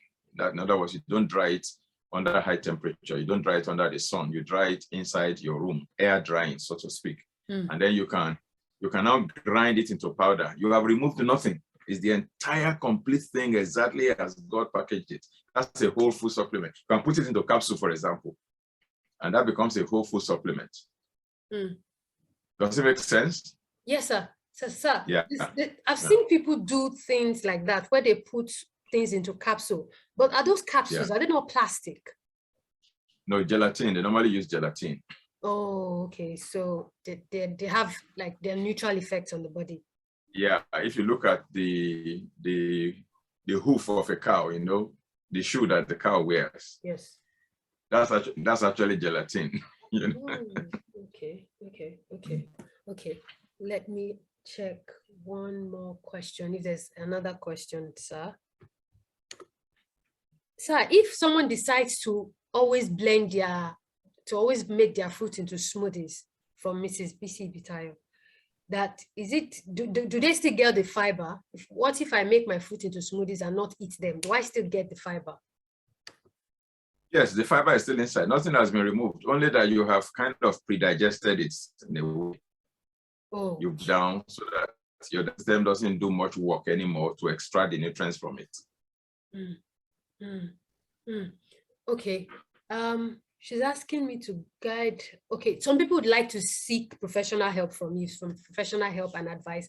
And I think it has been posted on the group, on the chat, a link to register. And then from there, they'll be in touch with Reverend. Sir, I would like to ask another question. During the, another thing again was green and purple juices are very, very good against cancers. And so some of these items that you mentioned, sir, in this, it's very hard to just walk into the market. At least I know the only place you can easily get things like that is ShopRite, but then it's not all those items that are available. So how do we get them easily, especially the ones that you mentioned and highlighted? I'm thinking, how do I tell the typical market woman a very big English? How does she understand what I want? Now, let me give a tip that I documented in one of my books. Okay, sir. The very first book I wrote on healthy living is called How to Regain and Retain Your Health. Okay. And maybe I should just encourage everyone to get a copy. It's available on Amazon.com as well. All right. And you can get it at our bookshop in Lagos, TSS bookstores at Ikeja, close to Sheraton Hotel. Now, the book has a chapter where I gave some tips on how somebody who is completely uninitiated in nutrition can still use native intelligence to be guided in making the right choices when it comes to food. Because not all of us will go and study nutrition like I have done. Not all of us are science-oriented as me, okay? So everybody may not know all the technicalities, but as a regular person living your normal life, how do you use native intelligence to determine what is good for you? So I devised what I call the alphabet code, the A, B, C, D code, to make it very simple.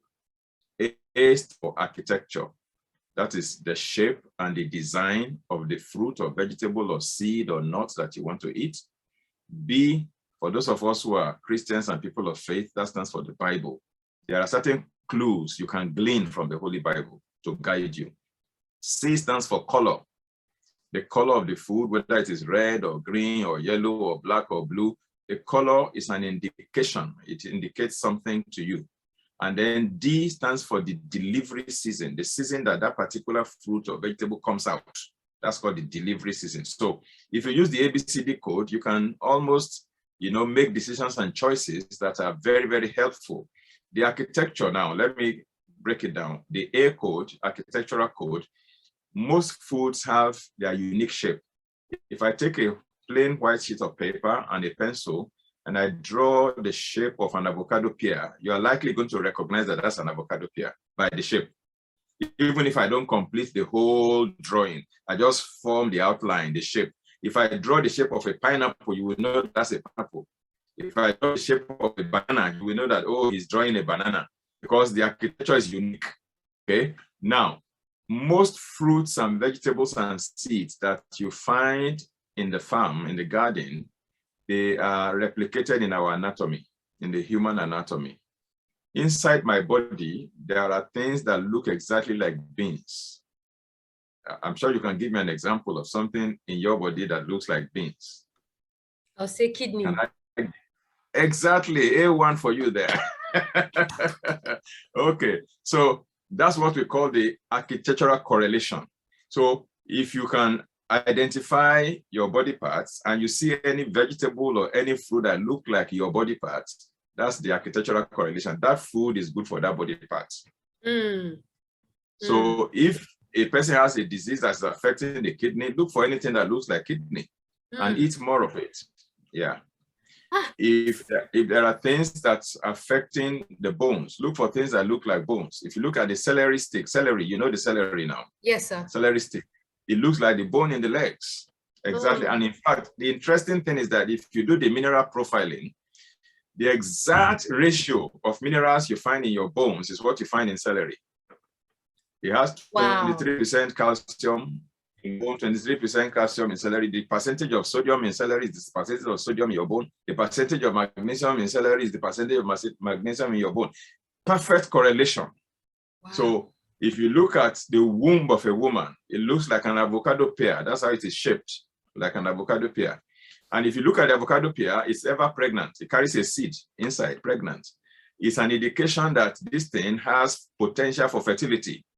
Okay, so that's what we call the architectural correlation. That's any layman that has common sense can correlate to that. Okay, without a degree in nutrition. Then the Bible code, maybe I skip that one because maybe not everybody is a Christian here, but the tip I would say is that if you look into the Bible, you'll find that they use certain things for certain conditions in the Bible. For example, when Timothy had stomach problem, he reached out to Apostle Paul and he told him to take the juice of grape. He said, don't take ordinary water, take wine, that kind of juice from grape, because it has, in the skin of grape, you have a substance known as resveratrol, which has antioxidant effect and anti-aging effect, and it's actually good for the digestive tract as well, to heal gastritis, peptic ulcers, colitis, IBS, irritable bowel syndrome, and all of that. Very good for it. So somebody has used it in the Bible, you too can use it. You don't need to reinvent the wheel, okay? Now, if you look at Jacob and his two wives, Leah and Rachel, there was a day that Reuben, the firstborn of Leah, came back from the farm and brought mandrakes. And Rachel wanted to snatch those mandrakes because they knew the value of mandrakes. that this one is an aphrodisiac, you know, something that can boost libido and can enhance fertility also. And so you see such clues scattered all over the Bible. That can be a guide for a layman. Number 3 is the color. If you see anything that is orange in color, like carrots, somebody asked the question the other day, what is more orange than orange? And the answer is carrot. You know?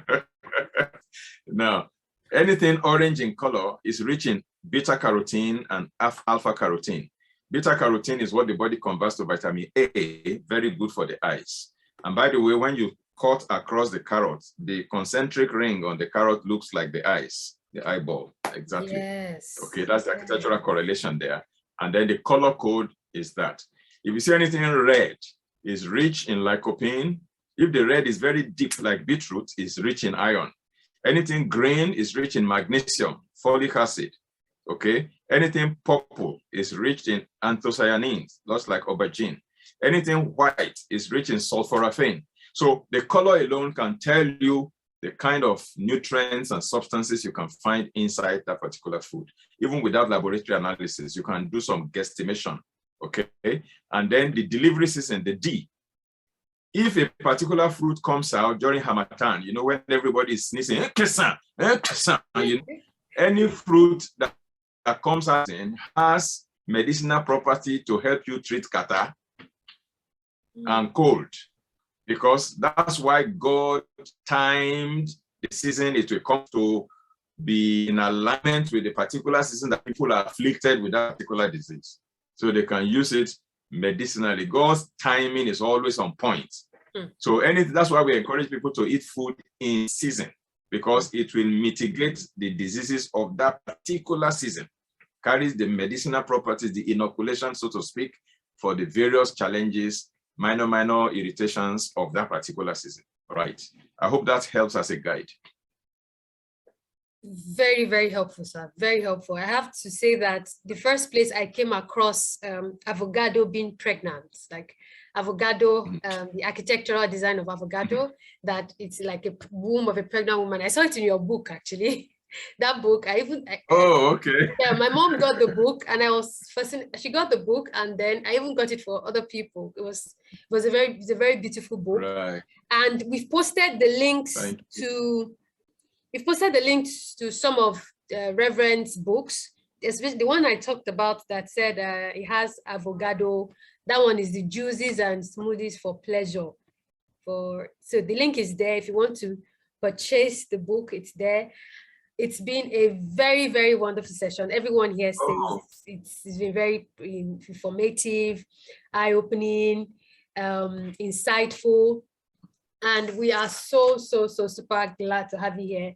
We also have feedback forms. If in case you'd like to hear your feedback, everyone, how did this webinar go? Rev has been a bundle, a mountain. I don't want to say mountain, but a wealth of insight and knowledge. And I'm sure that even by this webinar, years would have been added to some people's years, because they will definitely stop doing the things that they've been doing, especially the part of microwave, that you don't need to use microwave. You can always get a steamer. Like whoever has a microwave is going to get rid of it right from this moment. And we're so grateful to have you, sir. But there's one more last question, sir. You spoke about the importance of niacin. Niacin as a part of vitamin, and lately I've been reading about anti-aging and all of that, and I saw niacinamide as direct from part of vitamin B. So is that niacinamide which is not no more natural? Is it still the same thing as that niacin if it is taken? So I have that. Is it still good for the body even though it has become synthesized? Because a lot of like I explained earlier, 3 categories of supplements. Whole food supplement is the best. Okay. Isolated supplement is the next best. Synthesized is the last. Now, it's not that you are not going to get any benefit from the synthesized one. But what I'm saying is that the benefit will not be as much as when you get it from whole food. Okay, so you still get some benefits even from the synthetic ones. Now, but niacin is essentially vitamin B3. B3, yes. B3 is one of the B vitamins, yeah. And it can also cause what we call flushing. It can cause flushing. So some people react. It's like when people take some anti-malaria drugs and they have itching all over their skin, they have to give them Piriton or things like that to mitigate that. Okay, the same thing, when some people take niacin in supplement form, they react. Okay, so that's why they began to tinker with the niacin form to create other types of niacin. One of them is called niacinamide, for example, you know, so that it can become flush-free. So those who normally react to the regular niacin can tolerate that one better without getting the flushing that normally comes along with it. So those are just scientific manipulations to help everybody access it so that nobody reacts terribly to it. Oh, wow. Thank you, sir. Thank you very much, sir. Someone posted here, Mr. Abayomi Alaka. He says, I have read all the books published by Reverend Akinyemi. He should please publish more books on health. Like, you've read all the 21. Like, you deserve an award, sir. Oh, wow. Thank you, and God bless. Thank you, sir. Thank you so much. So we've posted on the chat room, we've posted the links to Reverend's books. We've posted, if you want to join Reverend's Healthy Living group, there's a link there to register. Then if you'd like to contact us for more information, contact our NGO. There's a link there as well. And then we would appreciate your feedback. I know there's a feedback that there's a chat, oh, this has been insightful, but we'd really, really, really, really appreciate it if you would please complete the feedback form on the chat session. I'm not going to end this meeting immediately. I'm going to leave it so that you can always come back to the links. And then we have our NGO. We're going to also post the link to donations. Would appreciate your donations. No amount is too small. And the very last question, this person is pleading, says, Reverend, please, just one question, sir. Just one question. One last question, sir. It says, it's just the last question, sir.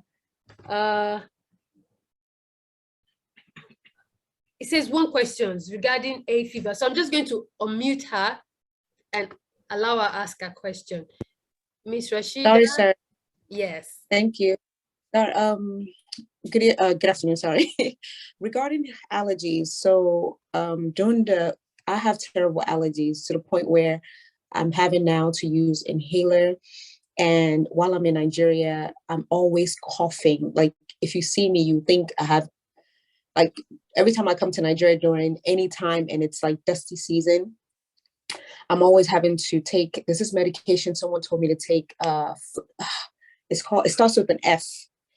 I have to take 2 of that just to be able to breathe and function during the allergy season. And then you just mentioned something about taking stuff that grows in that season.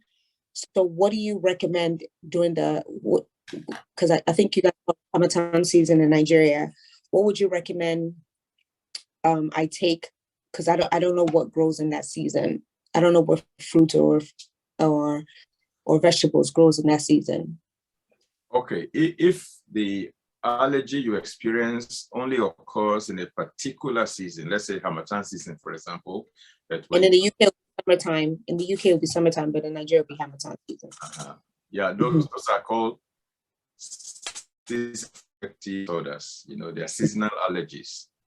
Those ones in the European climate, North American climate, in temperate regions, usually pollen contributes a lot to that, flower pollen, you know, that floats in the air during that particular season. Yeah, that's normally what causes that. And you see the body releasing a lot of histamines. Yeah, so you want to take antihistamines, you know, well, if you live in America, they call that antihistamines. Yeah. Right. So those are the kind of things that would help a lot, something that will lower histamine in the body. Those kind of foods will help. If you identify those foods, they help you to lower histamine in the body, and then that helps you to be able to control it. Now, cauliflower actually has antihistamine effects. Okay. You know, apple also has antihistamine effect. Asparagus, you're familiar with asparagus? Yes, I like asparagus. Yeah, that's a very good one. Then there are certain spices like turmeric, ginger, garlic, fennel, cumin. Those have antihistamine effects. Those are spices. Then cabbage, onion, zucchini, Brussels sprouts, they all help as antihistamine vegetables. And then the fruits, in the fruit category, the berries are very good. Cherries, blackberries, blueberries, then things like pomegranates, even mangoes and kiwis, they are very good. But that's for seasonal allergies. Then there are certain other types of allergies that are due to what we call leaky gut syndrome. In other words, there is a kind of perforation in the digestive tract, you know, that now allows food that has not been completely digested to pass through the perforation and enter into the bloodstream. Once it gets into the bloodstream, it's like your white blood cells, which is part of your immune system, they don't understand incompletely digested food. They only understand the basic units of food. They know glucose when they say glucose. They know lipids when they say lipid. They know amino acids when they say amino acid. But when they see foods that have not been broken down to that lowest level, passing through the perforation into the blood, they are confused. They just see it as an enemy trying to invade the body, and then they start launching an attack. That's when they produce all kinds of antibodies, all kinds of histamines, you know, to neutralize it. And then that becomes a kind of food allergy, which is different from seasonal allergy. Okay. If a person has a leaky gut, that leaky gut has to be fixed. It has to be repaired. That's the only way to permanently solve the allergic reaction problem. So there's a protocol to go through. You need to probably talk to a naturopathic doctor or somebody who is knowledgeable, a knowledgeable nutritionist, to guide you to repair the digestive tract and block all leakages. There are simple things that you can use. There's an amino acid called L-glutamine, which can be added to your smoothie. It is the protein that your body uses to repair damaged tissues. Okay. Then you can have, if you have yeast infection like Candida albicans also in the GI tract, you clear that out using olive leaf extract and caprylic acid, which are supplements, and then you can add a good probiotic to it and a good multi-enzyme digestive enzyme. That's the combo to deal with the GI tract leakage. Once you fix that, you have more or less cleared the foundational problem for food allergies. Then for the seasonal allergies, those food items that I mentioned are very good in helping to deal with it. In Nigeria, during the Harmattan season, that's when you have, you know, oranges coming out, you have cherries coming out, you have different fruits. So those are the kind of fruits. In fact, all you need to do is just go to the market, whatever you find in the market that is grown locally, that's what is available for that season. You know? Right. Thank you so much, sir. Thank you. You're welcome, ma'am.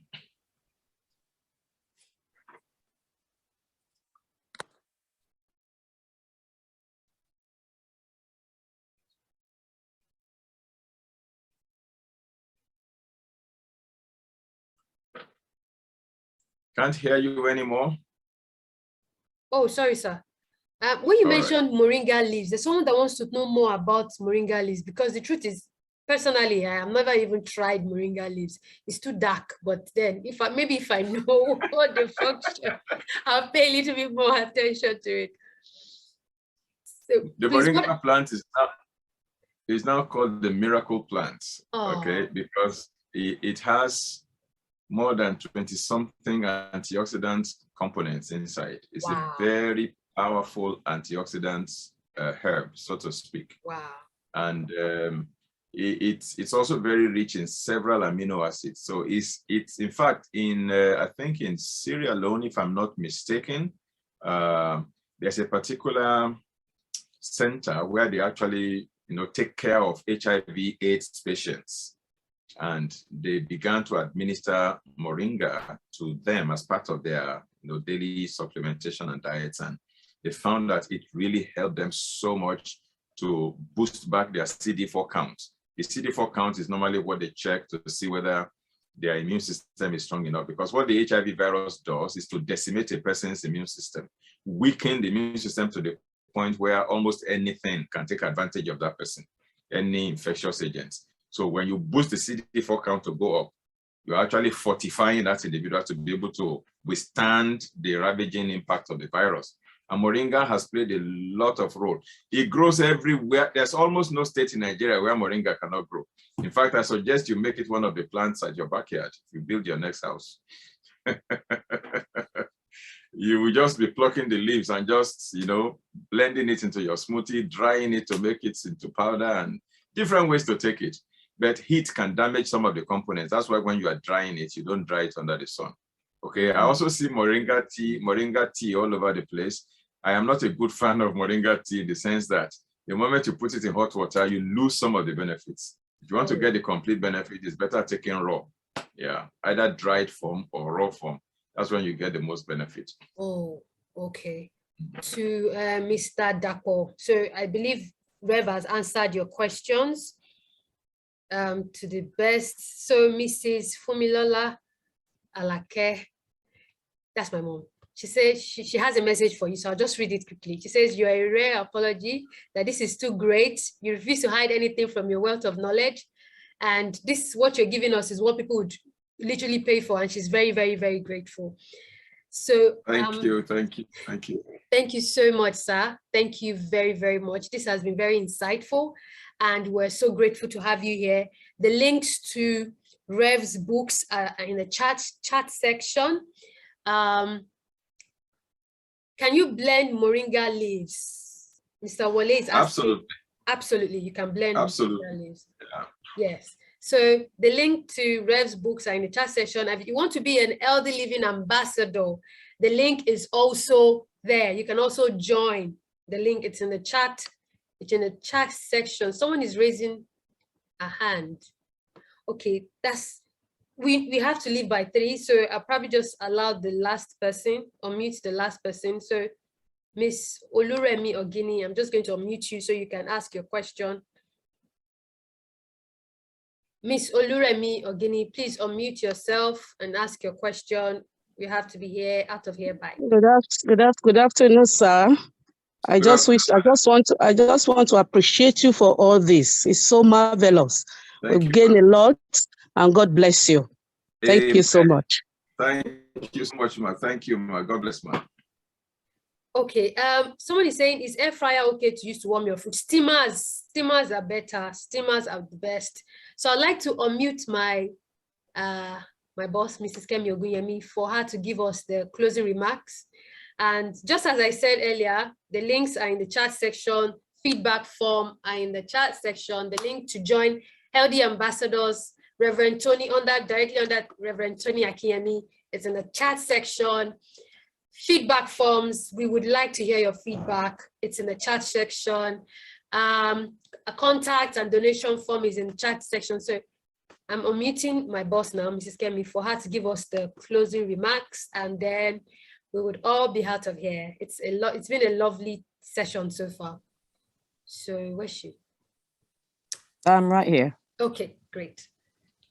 Thank you. Reverend Akinyemi, thank you for an awesome session. I'm sure we're going to have to repeat this. It's not a one-off thing. So you probably prepare something else for us. So I want to really, really thank you. I really appreciate you. And I have learned a lot. I mean, cancer care, I'm a cancer nurse specialist, and all what you said, there's nothing, it's very informative. It's so true. And I'm sure every single member on this platform have got one thing or the other. I was just telling my husband about the moringa leaves, because somebody planted one in our yard, and it grows so fast. We also drink moringa tea and all that. But I'm glad somebody asked that question. But there are just so many things out there that is natural for us in Nigeria compared to America, where a lot of things are hormonal led or fertilized, and they just look too good to be true, especially the fruits that shine as if they're gold or brass. So I think we should make use of our natural, God-given plants and seeds and all that. I wanted to ask you, what about amala? Which is a favorite at parties, amala, ewedu and begiri. People love that. Yeah, it's your favorite. Yeah. Okay, well, that's good. It's good to know. So Gary and amala survive your scrutiny. So that's good. Fantastic. Thank you so much. May God continue to bless you, Amen. Enrich you, Amen. Anoint you, everything you wish for, and give you more knowledge to come and share with us and impact our lives. And like I said earlier, nobody really knows the cause of cancer, but there are predisposing factors, and one of them is a change in lifestyle, which includes diet. Very, very important. Thank you so much. And thank you all for joining in and listening, and well done to the organizers. And they know themselves. Thank you. I appreciate you. Thank you. Thank you. Thank you very much. Bye-bye, everybody. Thank you, Thanks. Thank you. Bye-bye. Bye-bye, ma. Thank you, Rev. Shout out to Mr. Jesulova, who introduced me to Rev. Thank you. Thank you so much, sir. Thank you. All right, then. Bye-bye. Thank you so much, sir. Thank you. Thank you. Thank you. Thank you. So eat good food and know that tying your hands and allowing enemy to take advantage of you is when you do not eat the right food. So thank you, everybody. Thank you so much for coming. Thank you. I'm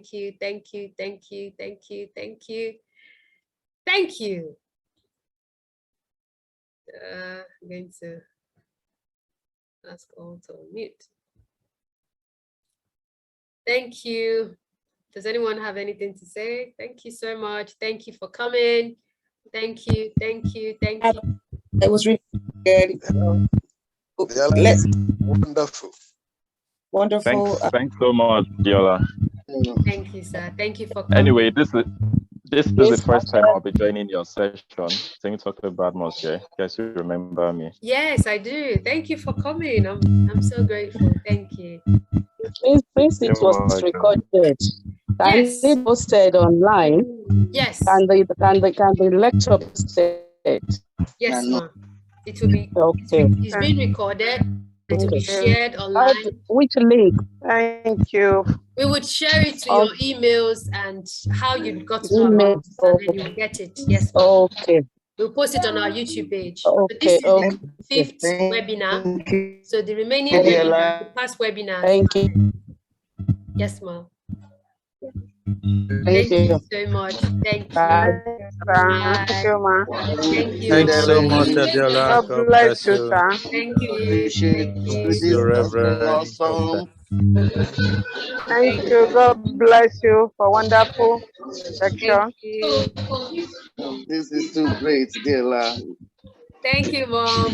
Love you. Bye. Love you too. Bye. Thank you. Thank you, Data. Oh, this is great. This is great. So the link to Red.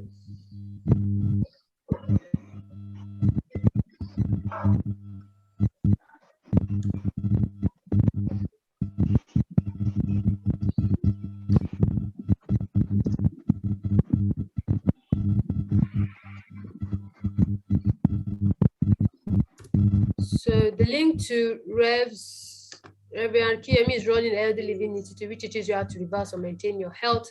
The link is here. If you're interested, please click on the link.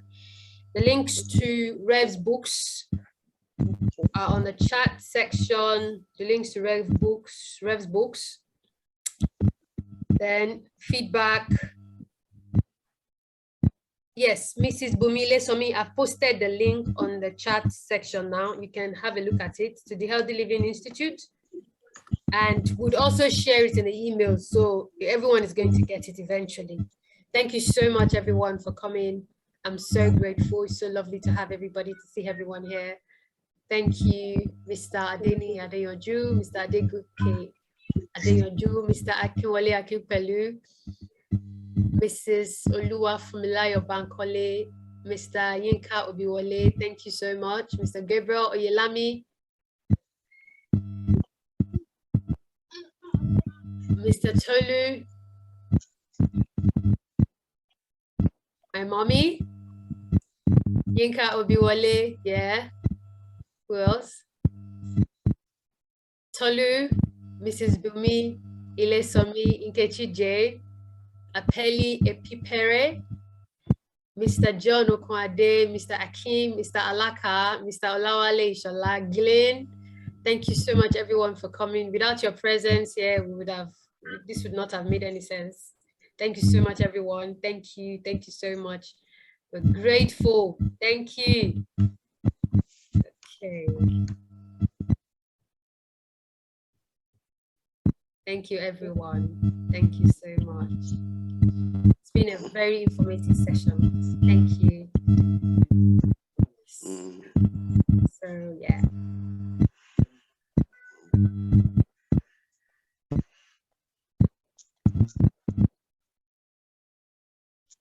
It's very great.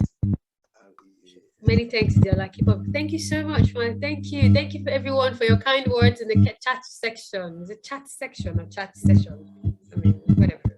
In the chat box. Yeah. Thank you, everyone. Thank you. Adeola, you're doing a great job. Thanks a bunch. I'm grateful. Thank you for coming. Thank you. I'm grateful. It was lovely to see everyone. Thank you. All right.